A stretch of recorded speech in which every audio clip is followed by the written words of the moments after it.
Hello guys, this is Anna More Vlog once again. Yan guys, samahan nyo ako, gagawa tayo ng cinnamon roll. Kasi ano ngayon, Good Friday, para mamaya pang snack.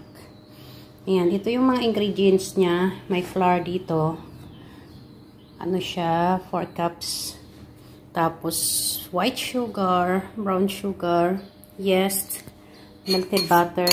Nilagay ko na sa microwave para mag-melt. Yan guys, start na tayo.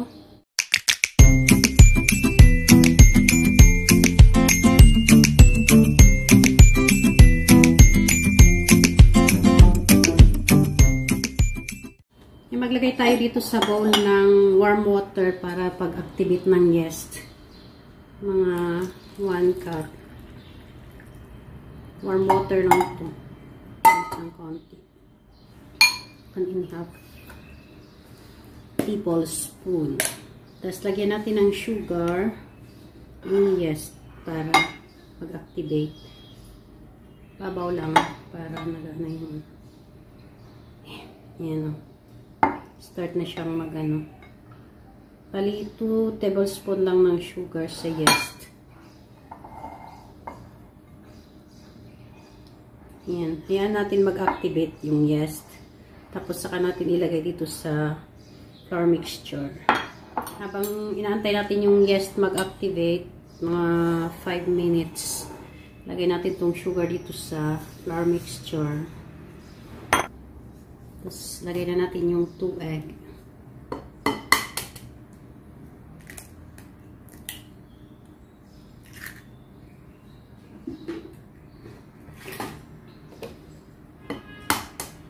Lagyan natin itong melted butter.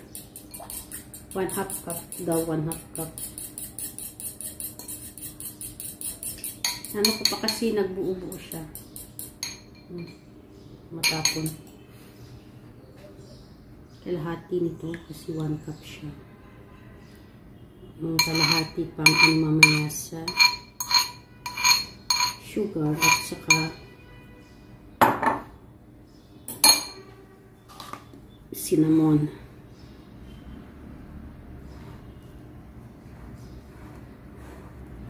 Yan, wait natin yung yeast na mag-activate kasi hindi pa siya masyadong ano, hindi pa siya.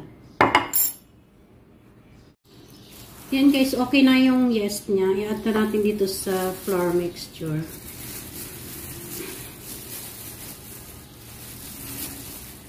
Para maparest na natin itong dough.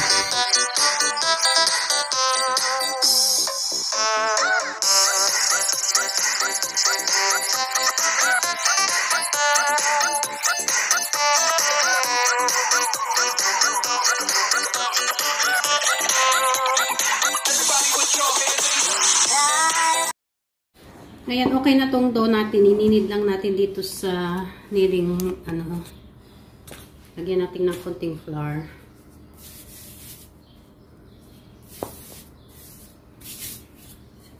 Para mag-firm yung dough.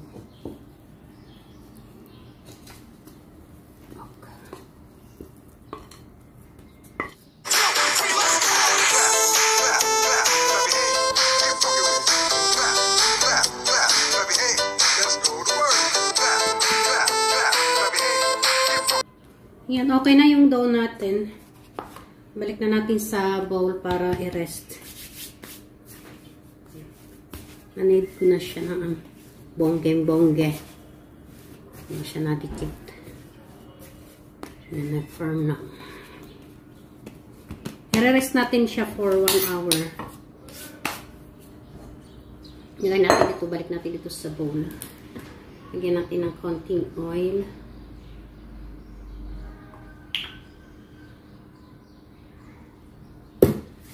Ito.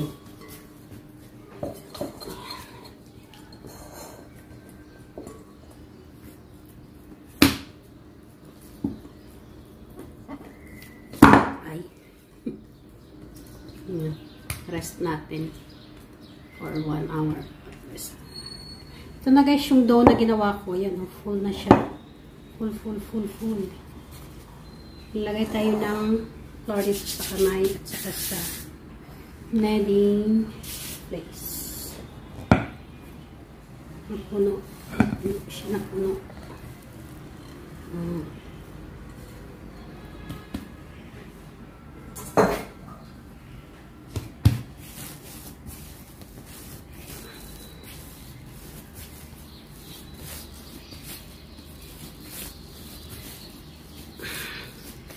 Ganda ng texture niya.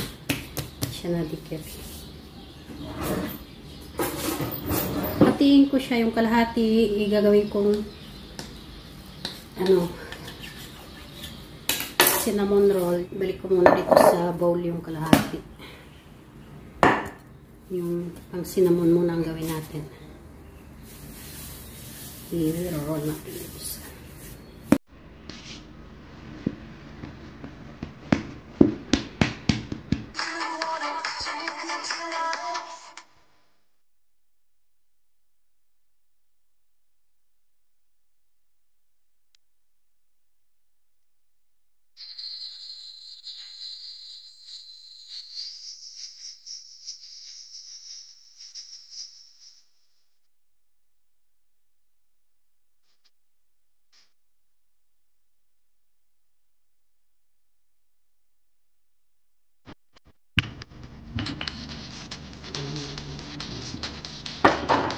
yun siya guys, dapat.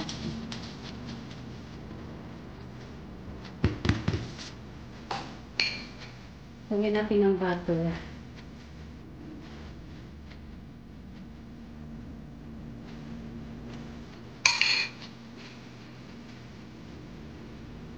Bakit naging ko kasi yung wash yung ito sa lunch.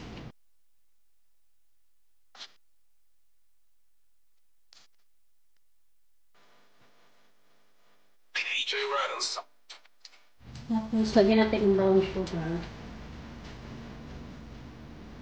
Hindi pa mix na yun siya. Pag naman kung nagdabig mo.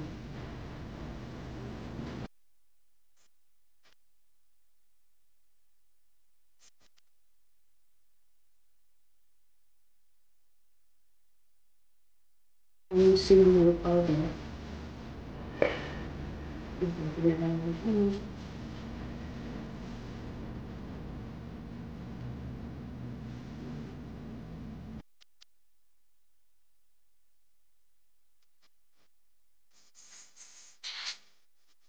Tapos, i-roll natin ito sa edge.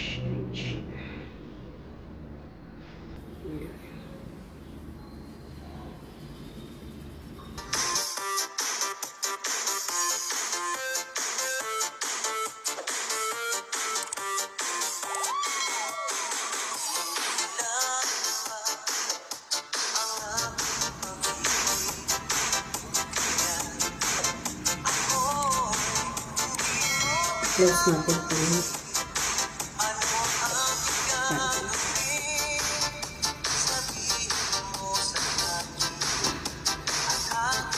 Ito yung baking pan na napili. Lagyan ko siya ng butter para hindi siya lumpit.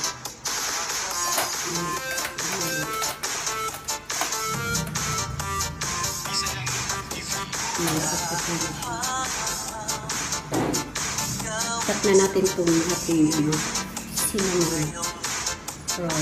Nakat sa kalahati para mag-divide natin. Ito yung kalahati.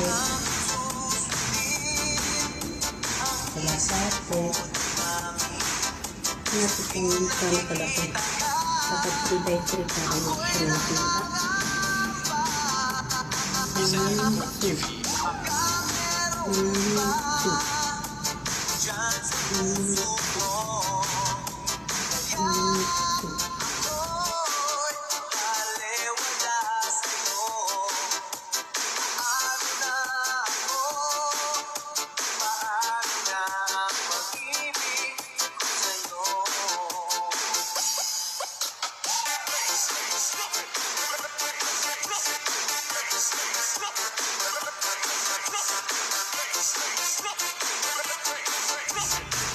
Ano siya guys? Dapat boil din natin siya ng 1 hour. May version natin dito ng milk tempo. And guys, ready for baking siya. Ito na guys yung cinnamon roll ko. Ready to bake na siya. Bibake na natin. So, dumating na rin yung kuryente. Nakatago na siya. Malaki na niya, diba?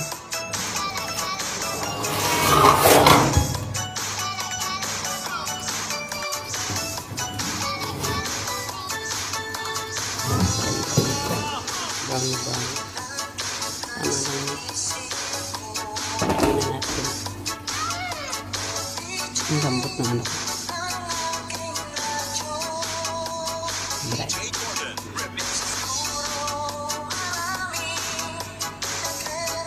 Papalamigin ko muna siya bago lagyan ng toppings. Yan guys, lagyan natin ng toppings ng cinnamon rolls. Simple lang lalagay ko, tubig at saka ano lang, powdered sugar. Mix natin.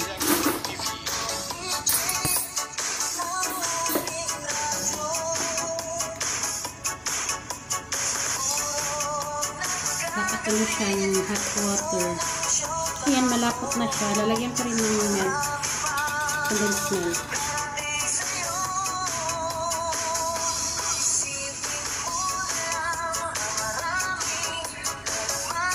Para mas malapot pa. Lalagyan natin ito.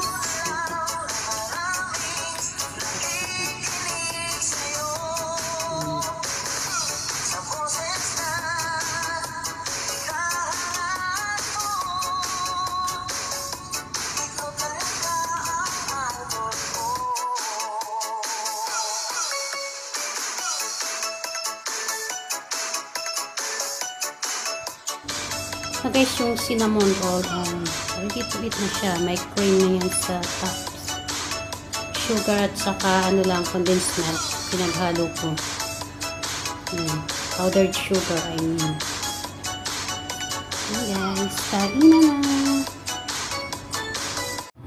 Siyempre, tayo ang nagluto. Tayo ang unang titikim. Patay sa middle. Middle. Para makita natin yung wow. Look at that. Ganda ng pagkano niya.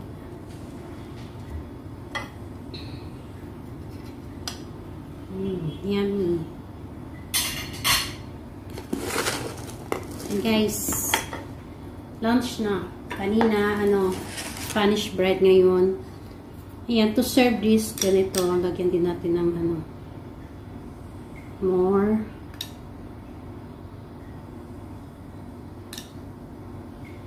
sauce. Yan. Then, tikiman time. Lambot ng bread niya. Yan. Guys, kain na na.